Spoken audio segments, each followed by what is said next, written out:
എല്ലാവർക്കും പുതിയൊരു വീഡിയോയിലേക്ക് സ്വാഗതം. ഇന്നത്തെ വീഡിയോയിൽ നമ്മുടെ വീട്ടിലുണ്ടാകുന്ന കടുത്ത കറകൾ എങ്ങനെ ഈസിയായി വൃത്തിയാക്കാമെന്നുള്ള ടിപ്സാണ്. മഷി ഭിത്തിയിലും മറ്റുമായാൽ അതിന് പുറത്ത് പെട്രോളിയം ജെല്ലി പുരട്ടി ഒരു ടൂത്ത് ബ്രഷ് എടുത്ത് അതിൽ ഐസോപ്രോപ്പൈൽ ആൽക്കഹോൾ എടുത്ത് പതുക്കെ സ്ക്രബ് ചെയ്താൽ മതി. ശേഷം ഒരു പഞ്ഞി ഉപയോഗിച്ച് അത് തൂത്ത് കളഞ്ഞാൽ മഷി പൂർണ്ണമായും പോകുന്നതാണ്.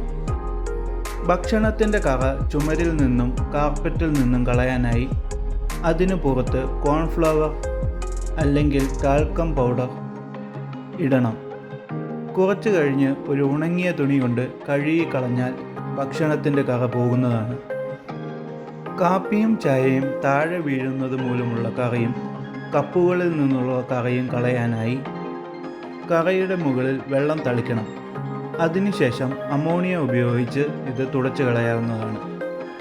ഉപ്പുവെള്ളം മൂലം ടാപ്പിലും ഭിത്തിയിലുമൊക്കെ കറയുണ്ടായാൽ ഒരു പാത്രത്തിൽ വിനാഗിരിയും വെള്ളവും സമം എടുക്കുക.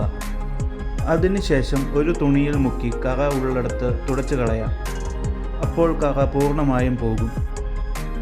ടൊമാറ്റോ സോസ് അല്ലെങ്കിൽ കെച്ചപ്പ് മൂലമുള്ള കറ കളയാൻ വിനാഗിരി സഹായിക്കും. കറയുള്ളിടത്ത് വിനാഗിരി ഒഴിച്ചതിന് ശേഷം തണുത്ത വെള്ളത്തിൽ കഴുകി കളഞ്ഞാൽ കറ പൂർണ്ണമായും പോകും.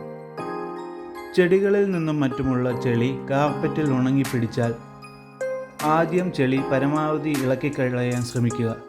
അതിനുശേഷം ഐസോപ്രോപ്പൈൽ ആൽക്കഹോൾ ഉപയോഗിച്ച് തുടച്ചു കളയാവുന്നതാണ്.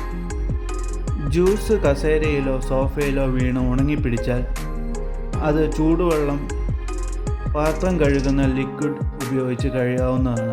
അതിനുശേഷം അമോണിയ സൊല്യൂഷൻ ഉപയോഗിച്ച് തുടച്ചെടുക്കാം. രക്തക്കറ വീട്ടിലെ കാർപ്പറ്റിലോ ടേബിളിലോ ആയാൽ ആദ്യം തുണി കഴുകുന്ന ഡിറ്റർജൻറ്റ് കറയിൽ പുരട്ടിയതിന് ശേഷം വെയിലത്ത് വെക്കണം. ശേഷം അമോണിയ ഉപയോഗിച്ച് കഴുകാവുന്നതാണ്. കൂടുതൽ വീഡിയോസിനായി ഈ ചാനൽ സബ്സ്ക്രൈബ് ചെയ്യുക.